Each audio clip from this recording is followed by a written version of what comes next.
이번엔 여당과 야당 출입하는 두 기자와 함께 전국 상황 뉴스 추적해 보겠습니다. 어서 오십시오. 어서 오십시오. 우선 민주당 상황부터 보겠습니다.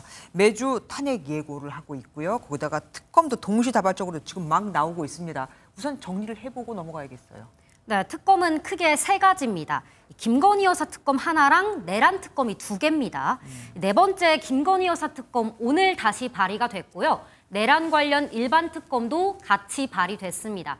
민주당 두 특검을 오는 12일 본회의에서 표결한다는 계획입니다.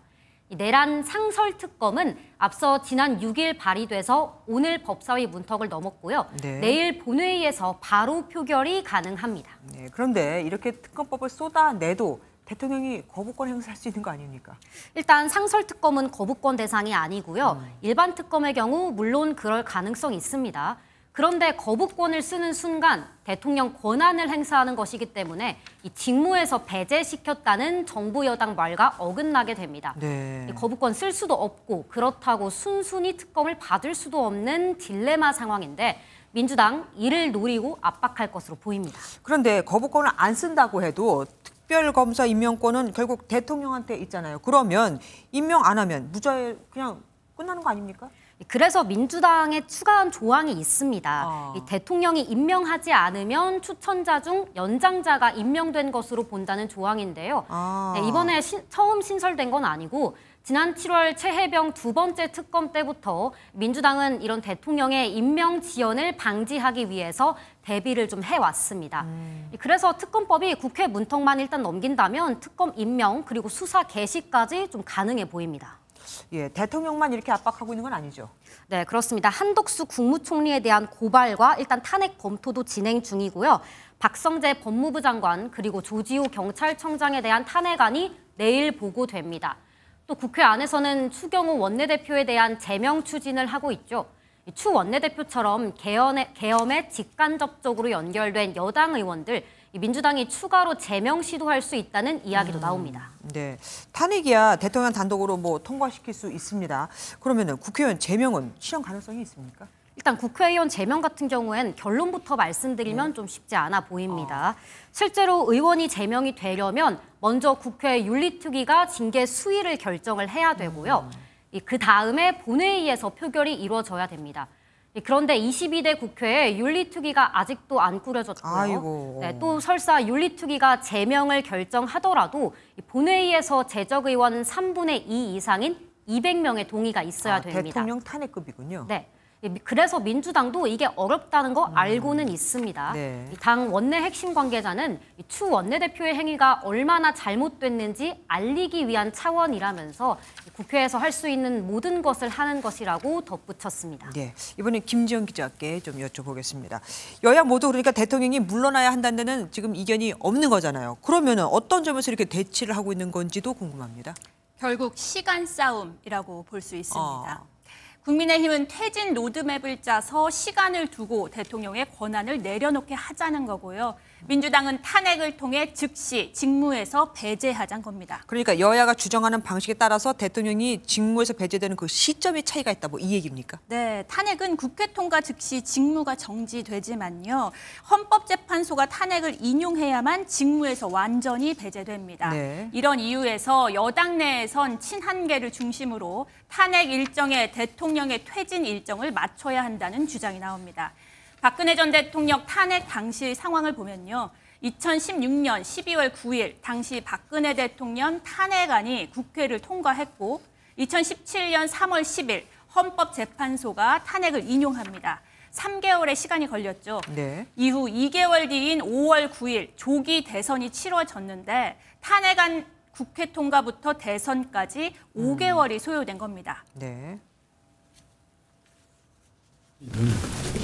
뭔가 수용할 수 있는 구체적인 일정을 내놓는 게 지금의 더 큰 혼란을 막을 수 있는 가장 유일한 방법이다.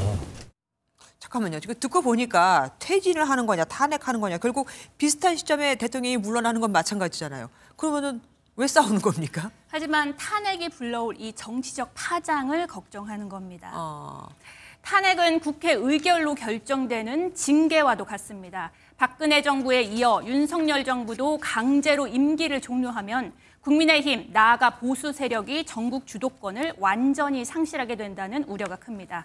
대통령과 여당이 먼저 나서 퇴진 일정을 정하고 스스로 책임을 지는 게 여론과 민심의 이탈을 조금이라도 막을 수 있다는 판단이 깔렸다는 분석입니다. 민주당이 계속 탄핵을 주장하는 이유도 또 있겠죠? 네, 민주당은 박근혜 전 대통령 탄핵 시즌2를 내심 기대하는 분위기입니다. 네. 이번에도 국민과 함께 탄핵을 통해 윤석열 정부를 심판했다는 명분으로 사실상 전국 주도권을 가질 수 있습니다. 탄핵은 여권 분열의 단초가 될 수 있는데요. 지난 7일 탄핵안 표결 당시 3명의 의원이 당론에 반해 본회의에 참석하면서 이미 분열 조짐이 나타났습니다. 대통령과 여당의 이른바 질서 있는 퇴진 계획이 늦어질수록 당이 쪼개질 가능성도 완전히 배제할 수 없습니다. 그런데 대통령이 탄핵 기로에 있는 이 와중에도 지금 국민의힘은 또 친한 친윤 나눠져서 싸우고 있어요. 네, 지금 당내 주도권 다툼 시작됐다고 볼 수 있습니다. 그동안 윤 대통령이 한 대표에게 당내 리더십을 발휘할 수 있는 공간을 전혀 주지 않았던 만큼 한 대표는 이번 기회에 당내 주도권 확립을 할 필요가 있습니다. 대통령의 임기가 사실상 조기 단축될 가능성이 큰 상황에서 친윤계가 더는 한 대표를 압박할 수 없는 수단이 없어진 게 사실입니다. 다만 조기 퇴진 계획 등은 당이 뭉쳐도 야당과 협의가 어려운 만큼 친윤계도 적극적으로 새를 드러내는 겁니다. 네. 하지만 무엇보다 현 사태를 누가 주도해 수습하느냐가 앞으로 조기 대선에서 당을 책임질 인물로 연결된다는 점이 가장 중요하다는 분석입니다. 조기 대선이 그러니까 여야한테 있어서 가장 큰 관심사 아닙니까? 여야가 생각하는 조기 대선 그 시점도 다르겠어요. 네, 조기 대선은 윤 대통령이 직에서 완전히 물러난 그 시점부터 60일 이내에 치러져야 합니다. 네. 국민의힘은 되도록 늦게, 민주당은 되도록 빨리 대선을 치르는 게 유리하다는 판단인데 바로 이재명 대표의 사법 리스크 때문입니다. 이 대표가 지난달 15일이죠. 1심에서 유죄 선고를 받은 공직선거법 위반 재판은 선거법에 따라 최종심이 늦어도 내년 7월에서 8월에는 내려지는데 국민의힘은 이 대표의 확정 판결 이후 대선을 최상의 시나리오로 보고 있습니다. 네. 벌금 100만 원 이상의 형이 확정되면 피선거권이 박탈돼 대선 출마가 불가능해지기 때문인데요. 반면 민주당은 이 대표의 확정 판결 전, 그러니까 내년 6월까지는 헌재 판단과 대선을 마무리하는 게 최선입니다. 이달 안에 탄핵안이 통과된다고 가정하면 헌재 판결이 최소 3개월에서 최대 6개월이 걸리는 만큼 이르면 내년 3월 탄핵안이 인용되고 5월에서 6월 대선이 가능해집니다. 여당이 퇴진 시점을 정하려는 이유, 그리고 민주당이 탄핵을 서두르는 이유가 바로 여기 있는 겁니다. 그런데 아시잖아요. 모든 사법 절차가 계획대로, 일정대로 다 이루어지는 건 아니잖아요. 맞습니다. 여당의 경우 이 대표의 사법 리스크를 겨냥해서 퇴진을 계속해서 늦출 경우 오히려 여론의 역풍으로 탄핵에 찬성하는 당내 의원들의 이탈이 많아질 수 있습니다. 네. 검경 수사로 만에 하나 대통령이 구속돼서 사고 상태가 되면 바로 60일 이내 대선을 치러야 하는 더 최악의 상황에 맞닥뜨리게 되거든요.